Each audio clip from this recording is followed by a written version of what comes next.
तो सर का कोई बॉडी डबल वहाँ रह के वो शॉट दे रहा है। मैं बोला गया, लगता है मैंने कुछ गलत बोल दिया। एक तो पहला दूसरा शॉट है। हाँ वो रुक गया, अगला रुक गया कि बाबा यही खड़े। मतलब इतनी भी शर्म नहीं है, सर के सामने ही सर के जैसे वॉक करेंगे, मतलब नहीं यार, कुछ नहीं किया मैंने। नहीं, आपका ओटीटी में डेब्यू हुआ है। वो मेरा शक्ल आजकल बहुत कॉमन हो गया है रे। कोई वरुण चक्रवर्ती बोलता है। 11 साल हो गए अभी यूट्यूब करते हुए। खुद की टीम है, उनके साथ काम करने की 10 साल से। मुझे इतना बताया गया है कि तू ये मूवी कर रहा है। About one seen that was shooting with sir and तो सर का मतलब शॉट नहीं था, उनका सिर्फ बैक शॉट था। तो जनरली कोई और बॉडी डबल रहता है वहाँ पे, तो सर का कोई बॉडी डबल वहाँ रह के वो शॉट दे रहा है और मैं रुका अपना डायलॉग दे रहा हूँ, अचानक आवाज आया, रुक जाओ।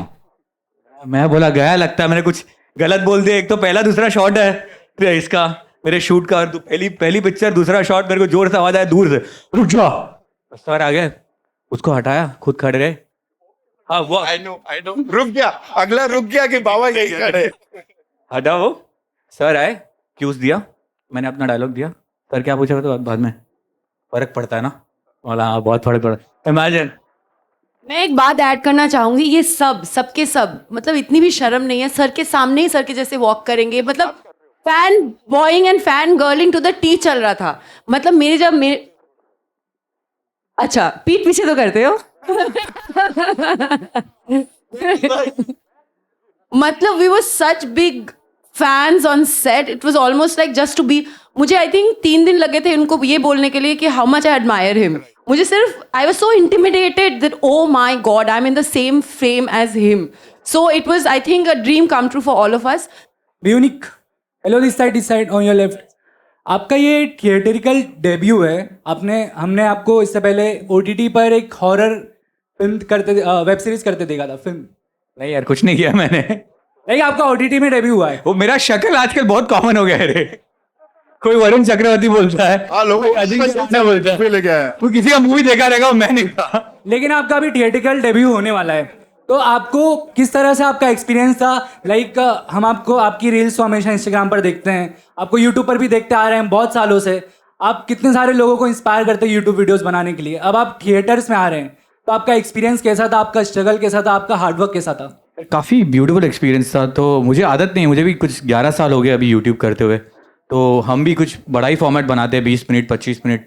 हमने सीरीज़ भी बनाई है, तो एक आदत सी लग गई। मेरी जो खुद की टीम है उनके साथ काम करने की 10 साल से। तो ये पहली बार है कि किसी और ने जो लिखा है उस पर मैं काम कर रहा हूँ। But like all credits to Ankush and Siddhant के, उन्होंने लिखा इतना अच्छा है। गौरव जो मुझे इतने साल से जानता है, उसने मुझे फ़ोन किया और मुझे इतना बताया गया है कि तू ये मूवी कर रहा है। और मैं बोला क्या मूवी, कैसा मूवी? मैं बोला मैं नहीं करता। मैं बहुत खुश था अपने दुनिया में, बट सर का नाम ले लिया। मैं बताता हूँ इनका भी एक्सपीरियंस देख के। अभी ज्यादा खुश है। अब बहुत ज़्यादा खुश हूँ। तो सर का एक एक्सपीरियंस बताओ कि सर ऐसा, मैंने सर को वैनिटी में कभी देखा नहीं है। मुश्किल से लग, जब अपना उनका सीन रहता है ना, उस सीन करने के बाद वहाँ ही चेयर डाल के बैठ जाते हैं। तो मुझे भी जब टाइम मिला तो मैं पट ऐसा चेयर लगा के बैठ जाता था उधर। मतलब देखता हूँ कोई आजू बाजू में नहीं तो बैठ जाता हूँ, और बैठ के पूरे दिन वैनिटी में जाएंगे। जब पैकअप होगा उसके बाद डायरेक्ट घर चले जाएंगे। तो जब वैनिटी में उधर उनके बाहर जो उनका चेयर लगा के बैठा रहता है, उनके बाजू में बैठा रहता है, हम बात कर रहे हैं। तो मतलब कुछ 1 साल के जो ड्यूरेशन में जो मूवी हुई है, 1-2 साल के ड्यूरेशन में जो मूवी हुई है ना, उसके बीच में मैं दूसरा साल हो गया रहेगा। 10 सीन कर लिए सर के साथ, बैठा हूँ बात कर रहा हूँ ना। हर 15-20 मिनट के बाद ऐसा लगता था कि मैं नॉर्मल बात कर रहे हैं। हाँ सो वी थिंक ऐसा करना चाहिए, वैसा करना। अरे मैं संजय सर के साथ बैठा हूँ। ऐसा वो 2-2 साल बाद भी ऐसे ही लग रहा है। संजय सर अभी रिसेंटली मिला था सर को, ऐसे ही बात करे, थोड़े जोक्स मारे। He recently gone to see northern lights, he was showing me. तो मैं देख रहा हूँ कि हाँ बहुत सही है, मैं संजय सर के साथ बैठा हूँ।